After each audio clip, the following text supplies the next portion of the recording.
I know it sounds crazy and that I must be delusional. Just hear me out, please. I'm a poor college student, so obviously, I took a job at the local mall. I didn't apply to be a store worker or anything like that. No, I chose to apply for the open janitor position.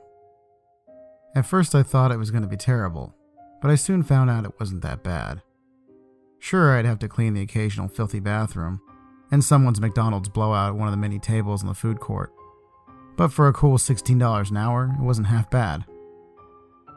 I've been working at that specific mall for around 3 years, throughout my college experience, so I practically knew everyone that worked there. It was October 31st at the end of the night. We were all clocking out after cleaning up some of the Halloween stuff that had decorated the mall.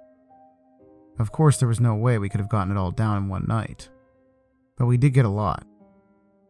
We all went home that day knowing that the next one would involve a lot of tearing down spiders and spirits. So I'm guessing you could sense my shock when I walked in the mall the next day to a full-blown Christmas wonderland. String lights decorated each wall, and 12 giant-sized nutcrackers guarded the exits. A huge, fully decorated Christmas tree was set up in the very middle, sending out a strange vibe around the place. I took a quick loop around, admiring all the beautiful decor. It was like walking into a fantasy land. Then I noticed what was clearly labeled as Santa's workshop. It was like something out of a Hallmark Christmas movie. A giant red throne sat in the middle, and another huge Christmas tree sat behind it, fully decorated like the other. Tiny little Christmas trees formed a line, which would soon be brimming with children. Red velvet rope encircled the whole place, while shrubbery scattered around the sides, making it impossible to see Santa's throne from anywhere other than directly in front. I always thought companies setting up too early for the holidays was a joke, but this was ridiculous. Suddenly I felt a tapping on my shoulder and quickly spun around. It was Tom, one of the other janitors. We shared a couple comments about how insane this was, but I quickly wished him goodbye. The one good thing about the mall's Christmas season was our mall Santa, Bobby. He was probably the nicest person I've ever met, with 3 amazing children who are just as nice as him. I ran over to my supervisor's office to ask him a couple questions. I quickly tapped on the door and let myself in. He was looking over a stack of papers and gazed up at me. Can I help you? Yes, sir. About all the Christmas stuff. Isn't it amazing? We had to hire a new mall Santa because Bobby moved to Colorado for a more permanent job. But the new Santa insisted on coming in last night and setting up. I guess I can't complain. It's a lot better than what we would have done. I nodded my head before turning towards the door. It isn't a problem, is it? No, sir. Just that I'm going to miss Bobby. Yeah, me too. He was awesome, wasn't he? Yeah, he was. I stepped back out into the winter wonderland. 1,000,001 thoughts were swirling around in my head about who the new Santa was. How could he set this all up in one night by himself? I continued with my day like any other. It was a Friday, so I didn't have any classes, and had a full day's work ahead of me. I think it was around noon when I made it back to Santa's workshop. My day was so busy that I'd forgotten to go introduce myself to the new Santa. I quickly snuck a peek at him, and he seemed completely normal. I couldn't really get a good look at him, as children were filling the line. I walked a little closer to him to see if I could get a better look. But the more I could see, the more disturbing and not right he seemed. Something was definitely off. That was till he opened his mouth to talk. Okay, hear me out. He sounded almost robotic when he spoke.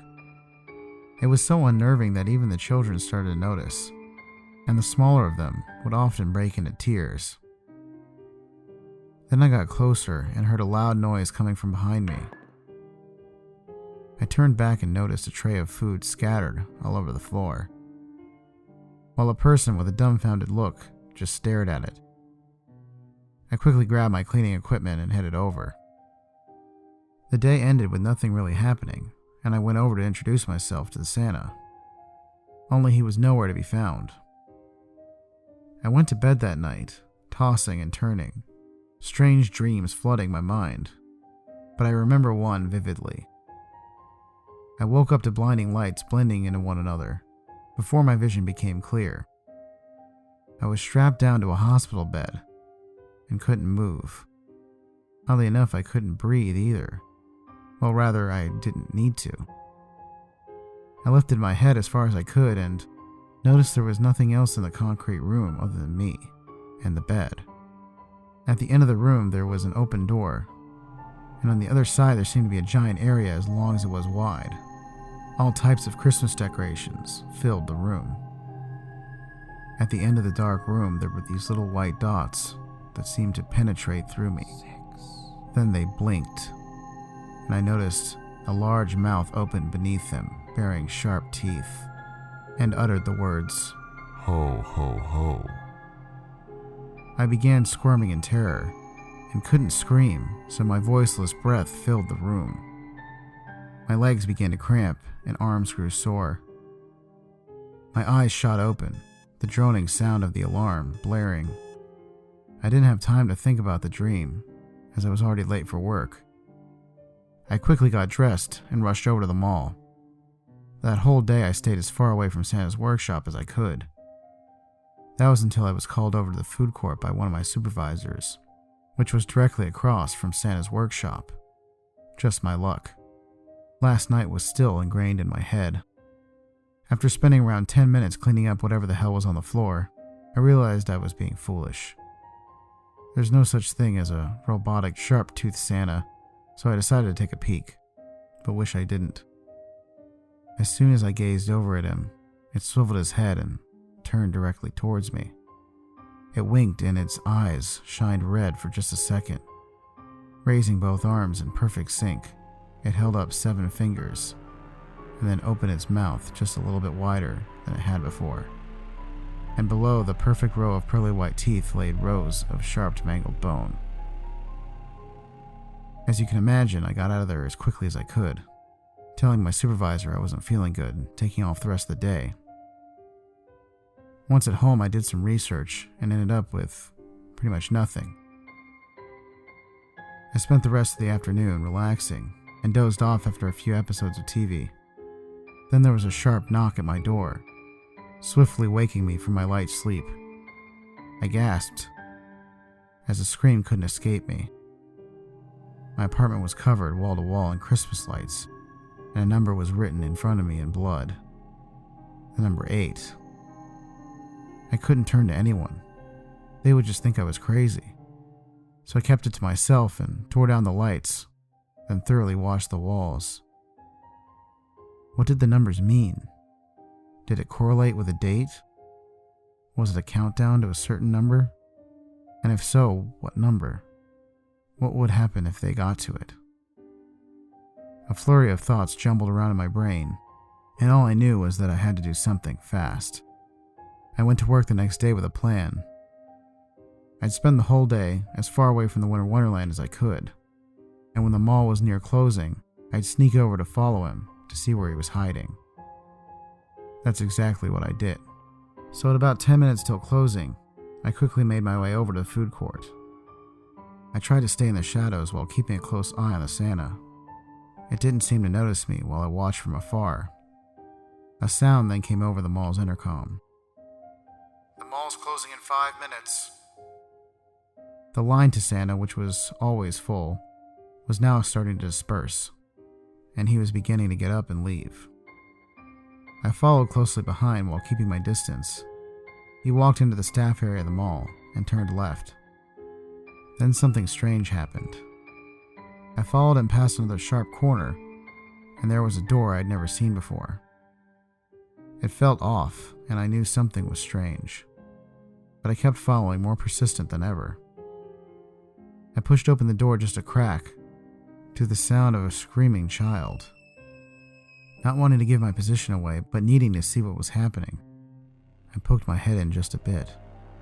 Hanging from the ceiling was a child, hung up by her hands and feet with Christmas lights. She was struggling to get away from something I couldn't see in a dark corner of the room. I did want to do something, I'm not a monster, but what happened next will traumatize me for the rest of my life. This lanky creature stepped out into the darkness, the Santa suit draped over it. Its jaws were opened way wider than it should have been. Tufts of skin were peeling off of its arms. I noticed the hat had somehow fused to the top of its head, and it slowly limped its way over to the child.